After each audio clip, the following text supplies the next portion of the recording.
The watch in this video has had a number of YouTubers hype it up, but I don't recall any of them say that they paid for it out of their own pocket. Well, I did, and after several months with it, including a mechanical failure and a test of the claimed warranty, here's my take.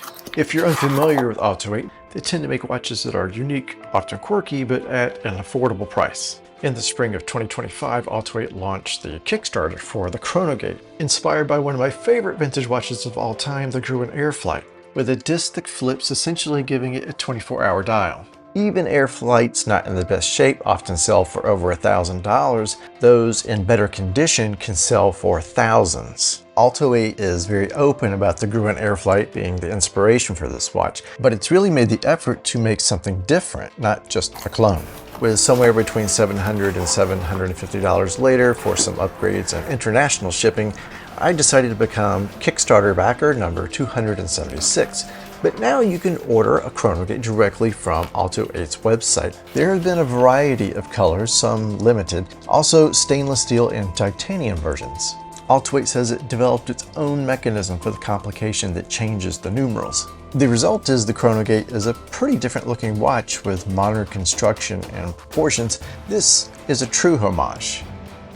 This version is said to be a limited run, and Olto-8 calls it the Golden Era. It has a titanium case and obviously this golden dial. There are a few things going here on the dial that give it some depth and character. You can see that the dial is bowl-shaped. It slopes from that outer minute track downward to the inner track that surrounds the center with that guilloche pattern on it. The most obvious feature is that cut-out skeletonized section of the dial that reveals the cam-actuated mechanism which flips the hour rotation disc. The hammer is in the shape of a key, and that's set over a perlage section. The key is a reference to unlocking time in the Chrono Gate. I like the shape of the blue Breguet hands. They have a matte finish, except inside those little circles where they're polished. That gives it just a little extra glint or light play. You may have noticed there's no text on the dial, not even a logo. One little trick Olto-8 has done is where they place the circles in the hands. When those hands align with one another, they come together to form a numeral 8, which is Olto-8's logo.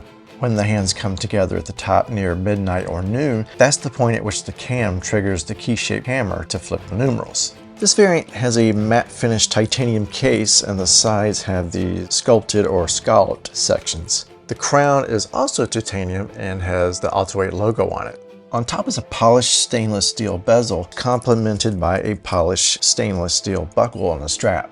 The crystal is a double dome sapphire with a blue anti-reflective coating. I know sometimes those coatings can give off an obnoxious cast, but that's not the case here.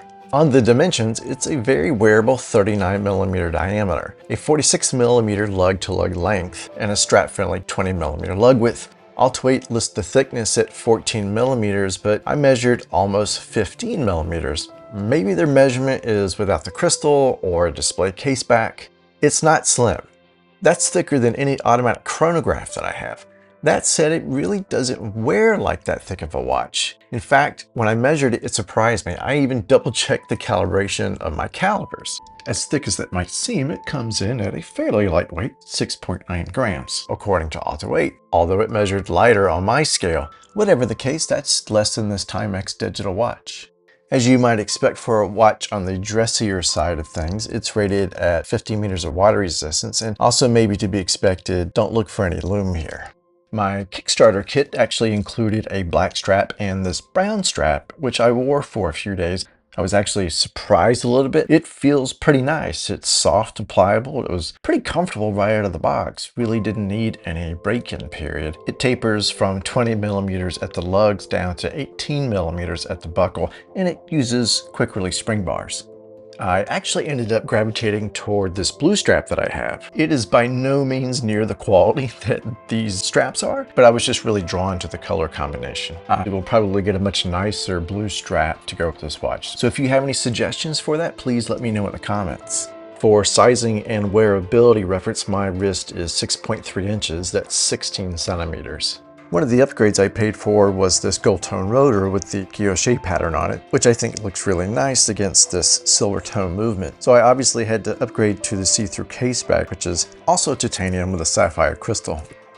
It does hack when you set the time. The winding and setting feels pretty smooth. It feels more or less the same as a Miyota, Seiko, or maybe even a Sellita movement.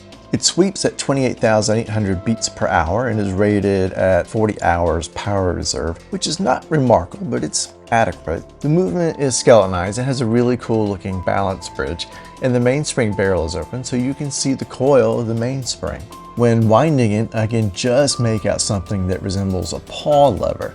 It seems to have an automatic winding system similar to what Seiko uses, although I don't think it's quite as efficient as Seiko. I would never get the full power reserve if I rely fully on the rotor, but if I fully manually wound it, it would hit that power reserve. But maybe that will change with more wear.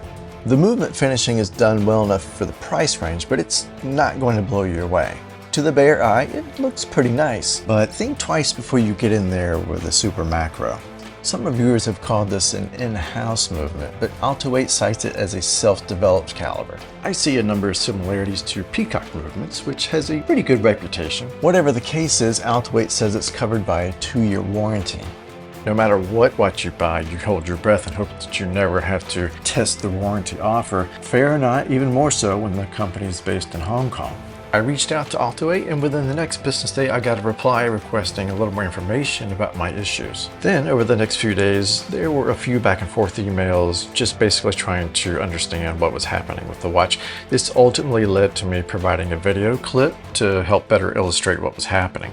However, after a couple of weeks, I didn't get a response, so I politely checked in to make sure that they got the email. Then I got a very apologetic response.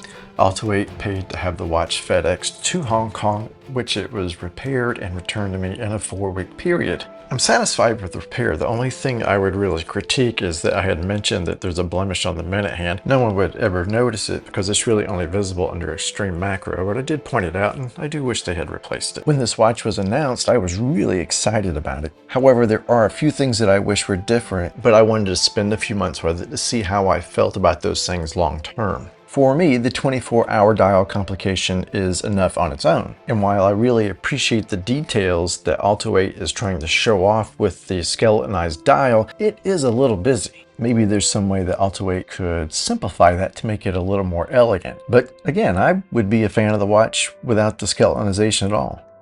I really like the blued hands, but I'm not convinced that the matte finish was the best choice for legibility. I think I would have preferred them to have been polished, or at least perhaps beveled and have the bevels polished so there was just a little bit of extra contrast, especially when the hands pass over the skeletonized portion, where it's a little more difficult to discern them. I mentioned earlier that Olto-8 was being very careful to not call this an in-house movement, but I do wish there was a little more transparency about from where the movement is derived. Maybe it doesn't matter, maybe that's just the hobbyist watchmaker nerd in me talking.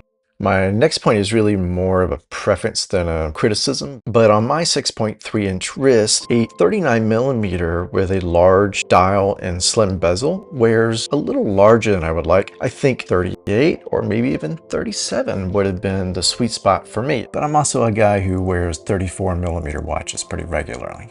As far as the thickness goes, your mileage might vary, but I haven't really noticed it on the wrist. But if a manual wind movement would make it thinner, I wouldn't miss the automatic winding. This is one of those watches that's just not going to appeal to everybody, but for those who do like it, like me, they're going to be willing to live with some of the shortcomings. Because despite the Chrono Gate's inspiration from the Gruen Airflight, it's a very different beast. It reminds me of some of my quirky vintage rotating disc and jump hour watches. It's for someone who likes the unconventional. It's just a fun piece to have. That's going to do it for this video. I really appreciate you hanging on until the end. I hope to see you in the next one. Until then, take care.